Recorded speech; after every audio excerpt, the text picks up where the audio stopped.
এই যে আজকে সকালে আমার জলখাবার হচ্ছে চিড়ে ভাজা, পেঁয়াজ, বাদাম, চানাচুর, লঙ্কা শেষ হয়ে গেছে দিয়ে মাখিয়ে নিয়েছি। আর এই যে চা। আর ডাক্তার সাহেব তো কিছু খায়নি, শুকনো মুড়ি আর কফি খাচ্ছে। আর আমার যিশু ওই গতকাল রাতে যে কচুরি বানিয়েছিলাম সেই কচুরি ছিল কয়েকটা, সেটাকেই খেয়ে কাজে বেরিয়ে গেছে। তো চলুন, হ্যাঁ, চাটা খেয়ে নিই, তারপর কথা বলছি আপনাদের সাথে। আমার আজকে চান করতে যেতে দেরি আছে, বুঝলেন তো। মাথায় হেয়ার কালার করেছি, সেই জন্যে চান করতে যেতে দেরি আছে। তা জল খাবার টাবার তো আমাদের সব খাওয়া হয়ে গেছে। তো ভাবলাম তাই যে আজকে একটু মোচা বানাবো ভেবেছি আর কি।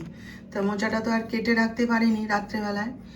তা এখন অনেক সময় আছে, ঘরও ফাঁকা, তাই ভাবলাম যে বসে বসে এই যে মোচাগুলো কেটে নিই। এটা তো কাটাটাই তো ঝামেলা, রান্না করা তো সোজা, তাই না? তাই এই যে বসেছি, দেখি বসে বসে কেটে রাখি, তারপরে সময় হয়ে গেলে চান করে নেব। কি কিনেছি কাজ করতে করতে, আমার সেই আচারওয়ালা দাদা এসেছিল, সে মাঝে মধ্যেই আসে আর কি। ওকে বলে রাখা আছে ও পাড়াতে বিক্রি করতে আসে, তখন আমার বাড়ির সামনে এসে ও ঘন্টা বাজায় আর কি। তো আমি টের পাই যে এসছে। আমার আচারগুলো শেষ হয়ে গেছিলো, সেই নিয়ে এলাম। এইটা হচ্ছে আম কাসুন্দি, আর এটা হচ্ছে আমের টক আচার। এই দুটো আমার ছেলের খুব পছন্দ। আর এইটা হচ্ছে লেবুর আচার, আমার পছন্দের। দোকানে যে আচারগুলো পাওয়া যায় না, সেগুলোতে এই লেবুর আচারই হোক আর যাই হোক না, মিষ্টি মেশানো থাকে, জানেন, সুগার দেওয়া থাকে। ওই জন্য কিনতেও পারি না, খেতেও পারি না। আর এই দাদার কাছে এইগুলো টক আচার তো টকই, প্রচুর টক। তো লেবুর আচারে চিনিও দেয় না, তো সেই জন্য ওর কাছ থেকেই একটু করে নিই। দোকানের আচার আর কিনতে পারি না। তা সেই শেষ হয়ে গেছিলো, তাই আজকে কিনে আনলাম এক্ষুনি দৌড়ে। তো বাজে এখন হচ্ছে ওই 11টা বাজতে 10। ঠাকুরকে চান করিয়ে ভোগ দেব, সেই জন্য এসেছি। আমাদের তো চান টান সব করা হয়ে গেছে। আজকে জানেন, আজকে চান মানে পুজো করতে করতেই রান্না করছি, আর রান্না করতে করতেই পুজো করছি। মোচাটা সেদ্ধ করে রেখেছি, ডাল সেদ্ধ করে রেখেছি, ভাতটা বসিয়ে এলাম, আর এদিকে ঠাকুরের জোগাড়ও করছি। তো কি বলে, এই গোপালকে চান করিয়ে খেতে দিতে দিতে ভাতটা হয়ে যাবে, গিয়ে ভাতটা নামিয়ে দিয়ে আসবো। এইরকম না করলে তো টাইমের মধ্যে কুলাতে পারবো না। সেই জন্যে এসছি, এখন ওকে চান করিয়ে খাবারটা দিয়ে দেবো দুপুরে। আর আমাদেরও রান্না হয়ে গেছে, উঠে বাকি যেটুকু আছে করে নেব, নিয়ে সময়ের মধ্যে খেয়ে নেব। সেই জন্যে আমি এখন এই পলিসি নিয়েছি, বুঝলেন। তো যাই হোক, পুজোটা সেরে নিই, চলুন। আপনারা সঙ্গে থাকুন, আমার দেখতে থাকুন। তাহলে চিংড়ি মাছ খায় না গো, আমি আগে জানতাম না, এই আজকে প্রথম জানলাম, জানেন। প্রতিদিন জানলাটা খুলি তো দুটো বেড়াল আছে, সে এসে এখানে জানলার কাছে উঁকি দিয়ে দেখবে, দেখে না ম্যাও ম্যাও করতে থাকে, জানেন। তা কাজকর্ম করি, করে টোরে তারপরে এক হাতা দুধ দিই, দিয়ে খেয়ে চলে যায়। তারপরে যদি ওই মাছ টাছ খেলাম, তো মাছের কাঁটা টাটা দিয়ে যদি আসে একটু ভাত মেখে দিয়ে খেয়ে নেয়। তা আজকে ওই রকম এসছে, আমি কাজ করছি এখানে, রান্না করছি, আমি বলি দাঁড়া দিচ্ছি বলে এখানে মাছ ভেজানো ছিল, তো দুটো চিংড়ি মাছ দিলাম, জানেন। ওমা খেলো না, গন্ধ শুকে তারপরে হাত দিয়ে ঠেলে ফেলে দিল। আর শুধু ওই নয়, আরও যে বেড়ালগুলো এখান দিয়ে যাতায়াত করে, সে হুলো বেড়াল পর্যন্ত সে এসে গন্ধ শুকে আমার মুখের দিকে তাকিয়ে ফেলে দিল, খেলোই না। কেন গো, চিংড়ি মাছ না বলে, জলের পোকা বলে? দেখুন বেড়ালও কেমন জানে, হ্যাঁ, যে ওই মাছ খাবো না, এই মাছ খাবো না। চিংড়ি মাছ কিনতে কি পয়সা লাগে না গো?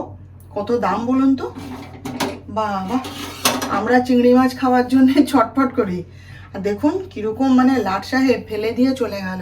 তারপরে মাছের উপরেই এক হাতা দুধ দিলাম বাটিতে, সে দুধটাকে খেয়ে নিল। আমি ভাবলাম দুধ খেয়ে মাছটাকে খাবে বুঝি, তাও খেলো না, ফেলে দিয়ে চলে গেল, জানেন। আর দেবো কোনোদিন দেবো না মাছ। আছে আমার মোচার তরকারি, এটা হচ্ছে আলু দিয়ে, আর আমার জন্য একটুখানি বেগুন আছে, তাই দিয়ে বানিয়ে নেবো। একটু গরম মশলা ছড়িয়ে দিয়েছি, ব্যাস। বিকেলে আবৃত্তির ক্লাস হয়নি তো, সেই জন্য না একটুখানি জিমে চলে গেছিলাম, জানেন। ঘরে বসে বসে আর ভাল লাগছিল না, একা একা কি করি, কত আর শুয়ে থাকি বসে থাকি আর কাজ করি, এক নাগারে কি ভাল লাগে বলুন। তা হাতটা একটু সুস্থ হয়েছে, তাই ভাবলাম যে আবৃত্তির ক্লাস হচ্ছে না যখন আজকে একটু জিমে ঘুরে আসি। তা সে ফোন করে বকা লাগিয়েছে জানেন।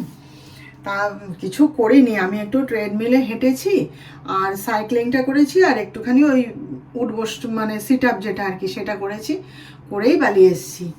তাইতেই আমাকে বকা লাগিয়ে দিয়েছে ফোন করে, তুমি জিমে গেছো আর ওই ব্যথা হাত নিয়ে যদি লেগে যায় আবার দেখবে তখন। আমি বলি না না, আর আমি অন্য কিছু করিনি, করতে তো আমি পারবো না, এই হাতে তো আর মানে ঘরের কাজকর্ম করতে পারছি, যন্ত্রপাতি তো আর ধরতে পারবো না।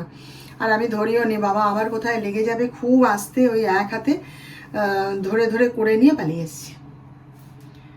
তো যাই হোক, এসে দেখছি ডাক্তার সাহেব চিমনি পরিষ্কার করছে, কিচেন চিমনি। আমাদের এখানে চিমনি পরিষ্কার করার লোক পাওয়া যায় না, আর একজনকে ডাক্তার সাহেব ঠিক করেছিল, সে এসে করে দিয়ে যাচ্ছিল, কিন্তু সে যা পরিষ্কার করছিল তার থেকে ও নিজে ভালো পরিষ্কার করে দেয় আমার। সে তেল টেল যেমনকার জড়ানো এখানে ওখানে রয়েই যাচ্ছে, সে 2 ঘন্টা 3 ঘন্টা ধরে কী যে পরিষ্কার করে দিয়ে এক গাদা টাকা নিয়ে চলে যায়, তার থেকে ও নিজের হাতে করে দেয়, পরিষ্কার ঝকঝকে করে দেয়। তো এসে দেখছি চিমনি পরিষ্কার করে দিয়েছে, এই এক হ্যাপা। আর ছোট রান্নাঘর বলে মনে হয় চিমনিটা বেশি নোংরা হয় জানেন। যাই হোক, চলুন একটুখানি চা খাই, এবার খেয়ে একটুখানি বসি। যাই হোক, সবার সাথে একটুখানি দেখা হলো, গল্প হলো, কথা হলো, এই আর কি। একঘেয়ে এক নাগারে ঘরে থাকলে মন খারাপ হয়ে যায়, বিরক্তও লাগে, সেজন্যই একটু গেছিলাম আর কি, বুঝলেন। এমনি ঠান্ডা পড়েছে বলুন দেখি, বাবা কনকনে ঠান্ডা। যখন আসছি টোটোয় করে পালিয়ে এসছি তো কি ঠান্ডা লাগছে। তাই যিশুকে তো দেখলাম হুডি গায়ে দিয়ে বেরিয়েছিল, তাই এসে বলছে, বলে মা এবারে মাস্কও বের করতে হবে, নইলে নাকে মুখে ঠান্ডা ঢুকবে তো। আর ডাক্তার সাহেব যে এখনই রিহার্সালে গেল, তাই ওকে আমি মানে ওই গরম জামা পরিয়ে পাঠিয়েছি। আমি বলি মাফলার বাঁধো, ওর তো ঠান্ডাটা সব থেকে বেশি না, এক্ষুনি হ্যাঁচো করবে, বিছানায় পড়ে যাবে। আমি বলি মাফলার বাঁধো আর মুখে মাস্ক বাঁধো। ওর ওই গোটা শীতটা মাস্ক ব্যবহার করলে না, আমি দেখছি ওর সর্দি লাগে না, কাশিও হয় না, কিছু হয় না।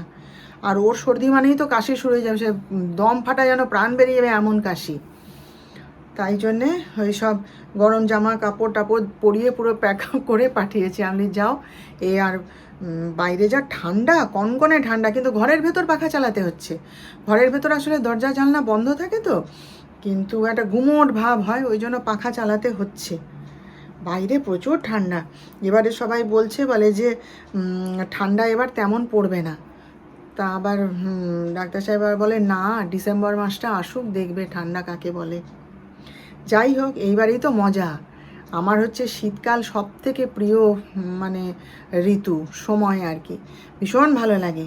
তো এইবারেই তো মজা, গরম গরম গরম, আর ভালো লাগে বলুন তো।